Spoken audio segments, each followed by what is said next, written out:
Andy, I'm letting in the reporters now. With us on the 50th day of the legislative session and fiscal committee cutoff. I'm John Handy, Communications Director for the House Republican Caucus, and this is our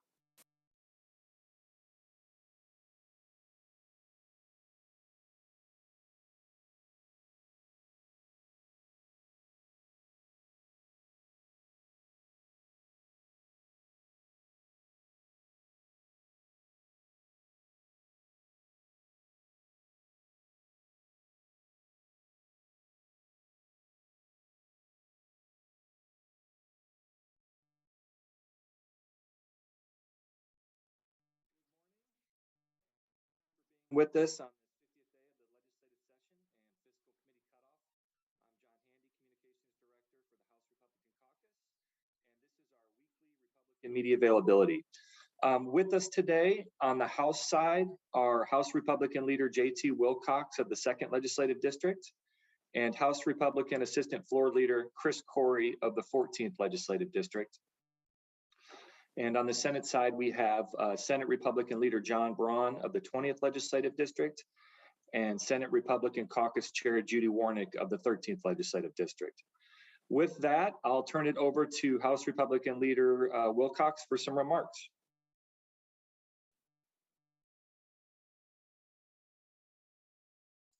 Thank you very much, John. Before we get into news here, I'd like to say something acknowledging the heroism and also the suffering that is going on in Ukraine. We have many Ukrainian immigrants in our state. Every district has some. We also have a number of people, especially in farm countries, whose ancestors came from that part of the world. I don't think anyone here is afraid to take a side. We're on the side of the Ukrainians.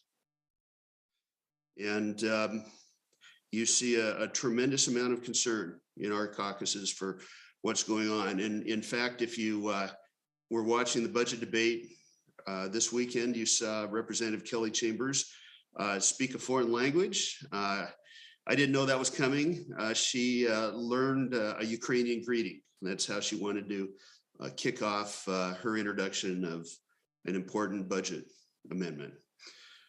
Over the weekend, you saw 2 long debates and important debates having to do with the operating budget and also the transportation budget in the House.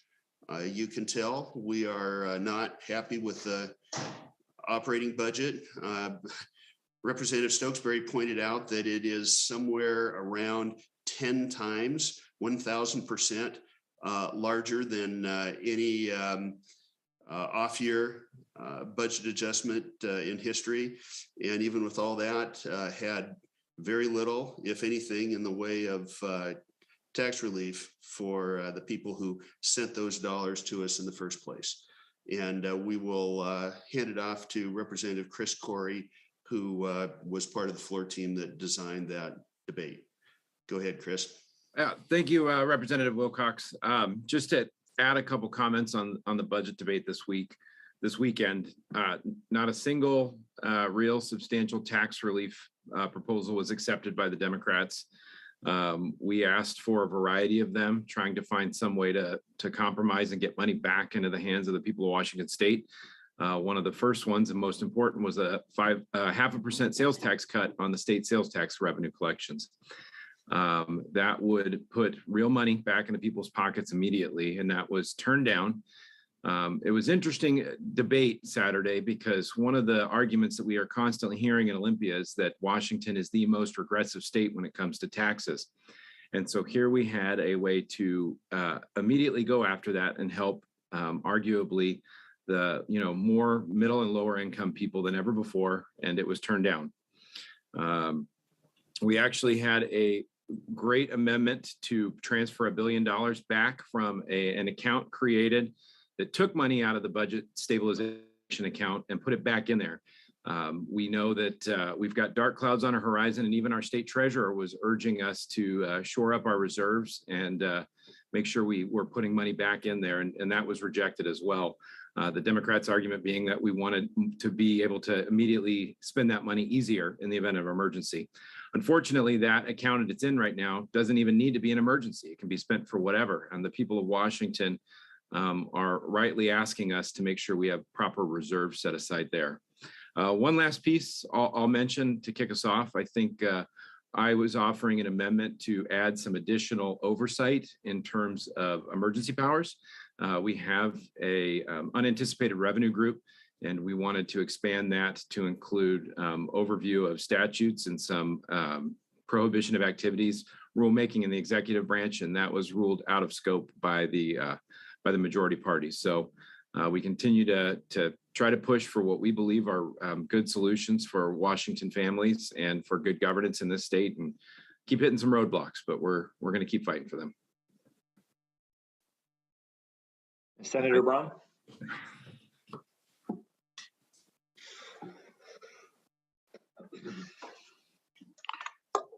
Well, thank you. I just highlight a couple things. That we had the same debate only on Friday on the transportation operating budget, and a couple things I would highlight. Largely the same outcome. No willingness at all to consider tax relief, even with $15 billion surplus, and this claim that we can't do tax relief because we don't want to do anything that's ongoing is belied by the fact that they spent over $5 billion in new ongoing spending in this budget. So we absolutely could have done tax relief. And two amendments I would highlight. One is along the lines of tax relief. We offered an amendment that would rebate the gas tax for a year. This is an important amendment to folks who are struggling to pay the bills here in Washington State. We have a very high and rising price for gas across our state.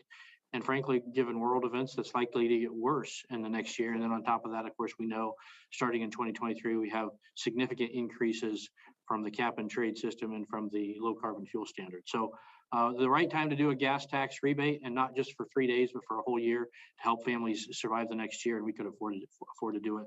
That was rejected along party lines. The other one I would highlight is an effort to fund law enforcement officers around our state. We know for years, Washington has been the lowest per capita in the number of law enforcement officers, well below the national average. It's gotten even worse in the last 2 years due to the effects of COVID and other things in our society. And we're having trouble getting law enforcement. And part of that, especially in communities, rural communities around the state, is funding. And this would have pushed about $250 million out to communities across the state to hire additional law enforcement members to make sure our communities are safe. That again was rejected along party lines. And then one I'll highlight that was accepted is Senator Chris Gildon offered an amendment to put $20 million into the budget to in preparation for potential refugees from the Ukraine. We know the initial estimates are as many as 1 million refugees could be on their way to Poland and surrounding countries. We expect some of those are going to make their way to the U.S. and as is our, frankly, bipartisan history. We want to make sure we're prepared to receive and those refugees should that occur.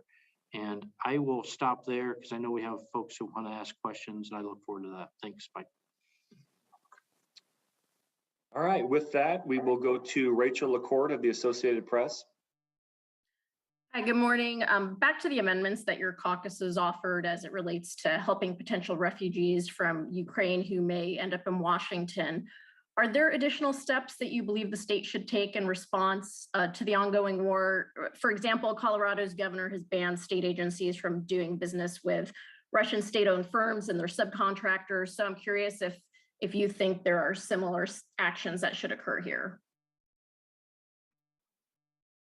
Yeah, I'm not opposed to that where they make sense. Certainly, as JT said earlier, we're on the side of the Ukraine and this war. This is wrong, and we should be on their side, and we should oppose Russia's aggression where we can. But let's be clear, this is really the purview of the federal government. This is not the proper role of state government. So if there's places we can help, certainly I'm happy to support that. I think our more logical role is try to make space for folks who are refugees or immigrating because of the war. That makes more sense for the states, in my opinion, but happy to help wherever we can. We had a leadership discussion online about that over this weekend. And if there are ways that the state of Washington can assist in the divestment from Russian assets, then I think our caucus would like to do that, and we're working on a bill. And are there particular concerns you have about potential Russian cyber attacks? I know that that's been expressed as a concern both at the federal level and state levels, and obviously we've had concerns here about cybersecurity previously. Yeah, I think we should be concerned, and there was some news reports about a major impact to expediters down at the Port of Seattle. So everyone should be concerned. I know I've stepped up all of my personal cybersecurity efforts, and I think that's an ongoing challenge for business all over our state and country.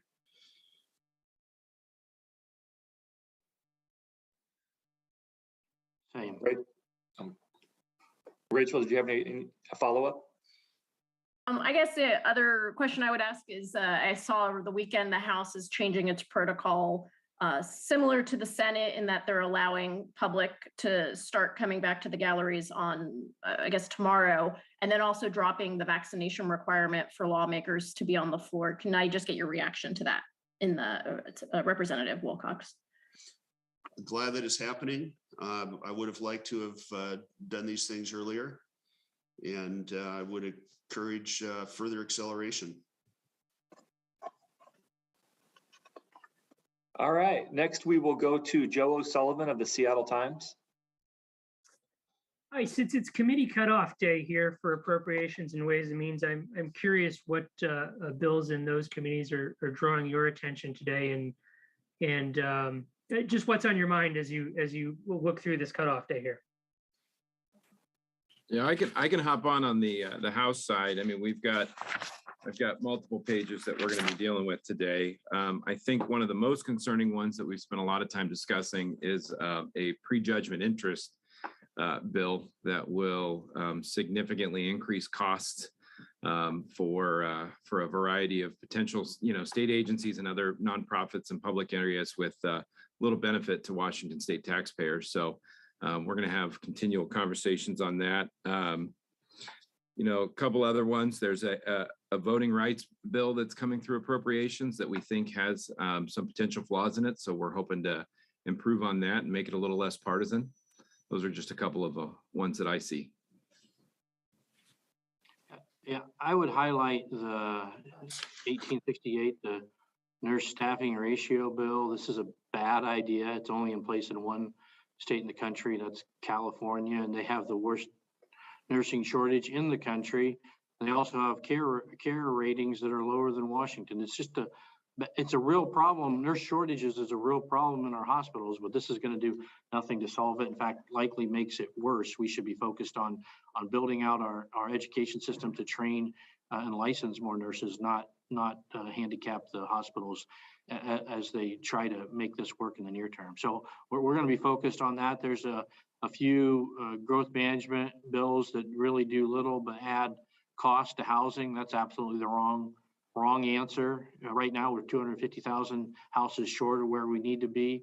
Making them more expensive is not going to fix that problem, and that should be one of our top problems. And then there's a few other higher ed bills where we, because we have so much money and the majority doesn't seem to be willing to send it back in the form of tax cuts. They want to spend a bunch of, literally hundreds of millions of dollars on additional help for higher ed when we are already one of the top 2 or 3 in the country. We're spending $1 billion a biennium, not counting deferred tuition, on higher ed, and we want to pour more money in there instead of giving the average working family a tax break. That seems like misguided effort to me. And do you have a follow-up, Joe? Yeah, at this point, as Democrats begin to negotiate the budgets in conference committee, I'm just curious what, if any, input or communication you guys are having, and if there's anything you're sort of seeking to see come out of that process, knowing that you don't like the product anyway, more or less. Joe, I think there's two things that are happening in budgets. First of all, the idea that we have these immense increases in revenues available and the Democrats can't, find a way to return some of that to the taxpayers has caught on with the public. I've heard quite a few news and radio shows in the last week or so that are, and these are not conservatives. These are middle of the road, talk show hosts, for example, that just cannot believe the things that come out of the Democratic caucuses that say we don't have enough money to do the things that we want when there's almost 10 times as much to spend in a supplemental budget as there's ever been. So that's on the operating budget side. On the transportation side, I think it's a good thing that they gave up their idea of creating retaliation by taxing people in other states. But to fix that, they also took away really important dollars that are used to build public infrastructure. And that ends up being a major net decrease in the amount of work that's available for construction employees and unions, as well as contractors. So I think that budget has a major problem right now, and they need to figure out how to resolve that. We've got a pretty good solution that we'd offer, and maybe that'll happen. Yeah, I would just say to the idea that we are involved in the budget process. I can't speak for the House, but the Senate had nearly over a decade of bipartisan budgets out of the Senate up until and through 2017, and then since 2017, it's been pretty much a straight partisan process, unfortunately. So we don't expect to get much input into the budget negotiation. All right, next we will go to Austin Jenkins of Northwest News Network. Thank you. On the speaking about policy bills for a moment, there are several gun-related measures that were in consideration, including bans on open carry and even concealed carry in some new settings. And then I see that the House Gallery will also ban concealed carry. Any thoughts on the status of that particular legislation, or what I think is a new rule for the House Galleries to not allow any weapons concealed or otherwise? Well, you see Republicans, believing very strongly that we need to stand up for the Second Amendment and the even more powerful protections in the Washington State Constitution. And, I've been here starting 12 years now, and I have become convinced that the people on the anti-Second Amendment side generally aren't looking for a reasonable solution. They're looking to piece by piece dismantle the protections of the Second Amendment. And so it's important that we resist those things and stand up for people's right to protect themselves, their family, and even their property.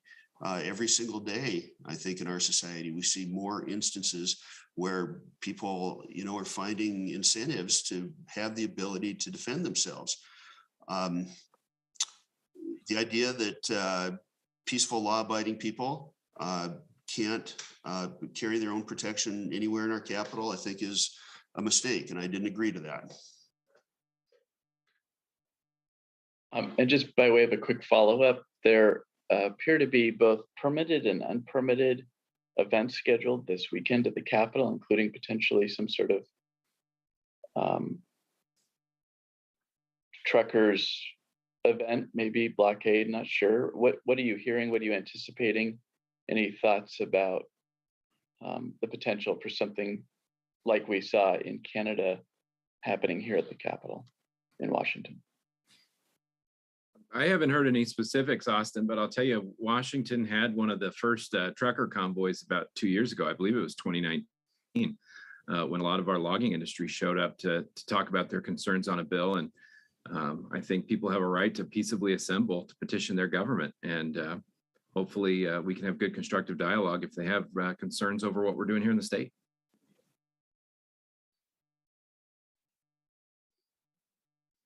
All right, next we will go to Hanna Scott. Hi, good morning, everybody. I wanted to follow up a little bit on some of the budget items. I spoke to Senator Christine Rolfus last week about the tax and fee reliefs that the Senate Democrats were offering about free fares and days at parks and things, and asked why not some broader tax relief. And she said to me that we were living in uncertain times with inflation, and that it was important to put everything in reserves and that they had left, and not do anything ongoing, as you've mentioned. I wondered if you could speak specifically to those uncertain times comments. Well, I can't disagree that we are in uncertain times. That I think is manifestly true. It's been true for some time. But the idea that we can't therefore provide some tax relief to the people of the state of Washington, I personally don't think that follows logically. When we can afford to spend, billions of dollars in ongoing new government spending, just tells you that we're not entirely cowed by uncertain times. We're willing to spend money that way. Why wouldn't we be willing to spend money by giving some back to the people of the state of Washington? I think it's a fundamental belief by the majority that they know better how to spend that money than the average Washingtonian, and I just fundamentally disagree with that. And that's where it's at. I mean, if you were to give the average Washingtonian money, would they choose to go to fair or to go have free parking in our state parks? I mean, I'm not opposed to either one of those. I like both those things, but I think that individual citizens in our state should have the right to decide what they're going to spend the money on, rather than having the Democratic majority say, this is how we think you should spend this extra money. That just doesn't make sense to me. Well, and I will say that those of us that collect an assured paycheck from the state of Washington and are fortunate enough to collect benefits probably don't have the same perspective as those who work in the private economy and have to deal with all of the uncertainty that we have in the private economy right now. And those are the people that we should be thinking about when we're talking about how do we deal with uncertainty. I would think it would be allowing people to maintain possession of their own resources rather than prioritizing how much tax revenue the government gets. And I'd like to jump in on that a little bit. I'm looking at a chart that was put together by our staff. From 2013, our budget has risen 114.2%. State spending, 114.2%. The average wage, median private sector wage in the state has only grown 39% over that same time period. So we're asking more from our folks as far as fees, taxes, that type of thing, for a bloated budget than they are making the increase. So it's just, people are paying attention to what we're asking from them as far as spending. And yes, I agreed on the free fares and free passes, but those are just minuscule compared to what the rest of the budget is doing to our folks. Yeah, and I would add, what we're talking about is not drastic budget cuts. We're talking about putting money back in a savings account for rainy days. We talk a lot here about what happened during the Great Recession, and we're essentially barreling towards having to do this all over again. We're propping up and setting up all sorts of new programs. We don't have the long-term fiscal resources to pay for it if there's a recession. And like I said on the House floor Saturday night, we need to make smart decisions now so we don't have to make drastic cuts down the road. And that, in all likelihood, if there is an economic downturn, is exactly what we're going to be doing. So our message here is, instead of putting ourselves in a position where we have to do these drastic cuts, let's right-size the budget now so that when there is an economic downturn, we're able to weather it. We're not going to have to cut programs and services as needed, as dramatically, I would say. And I think that's smart fiscal policy for the state.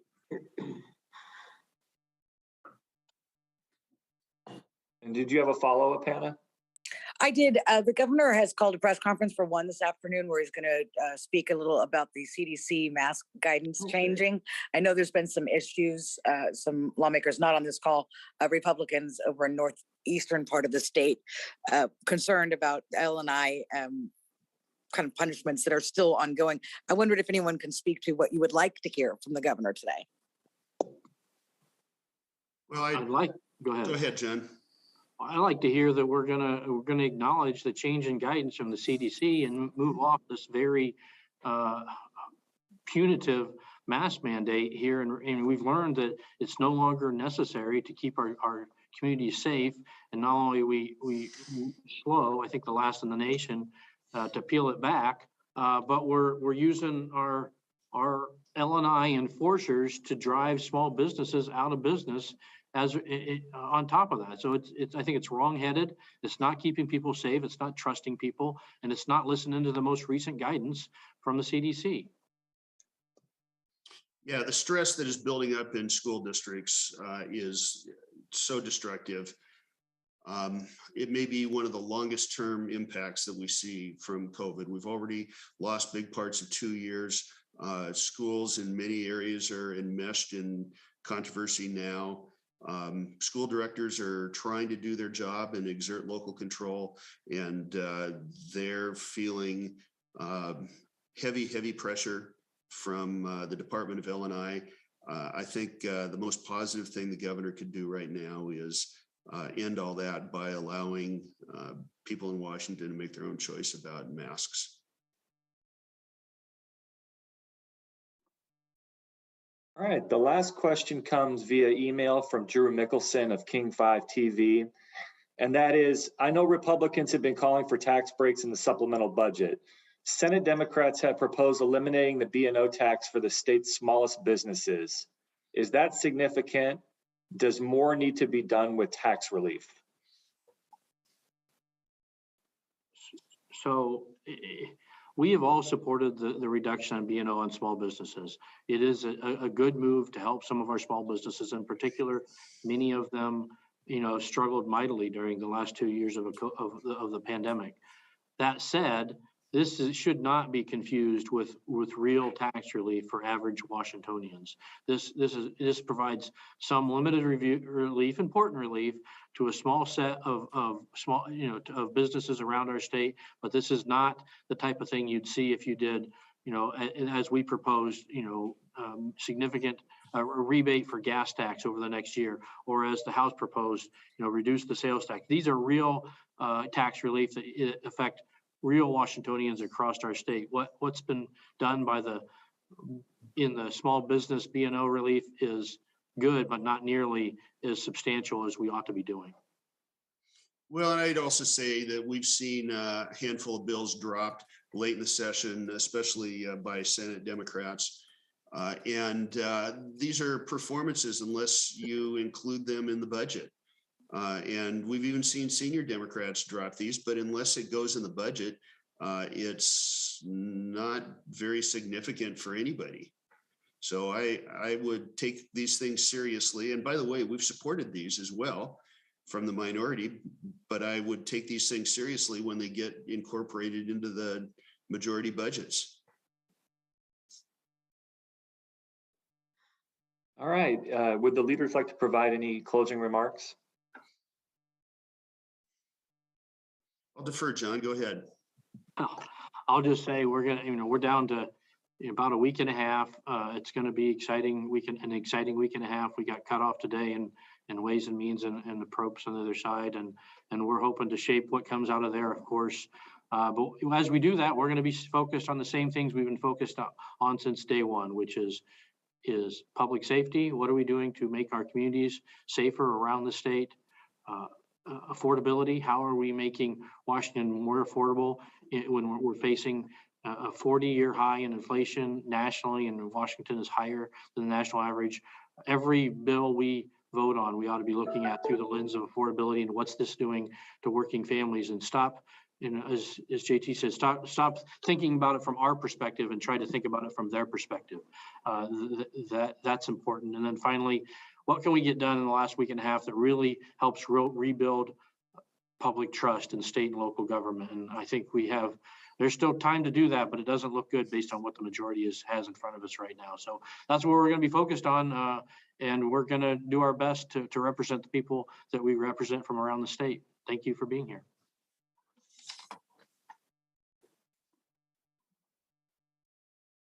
Rep. Wilcox, did you have anything?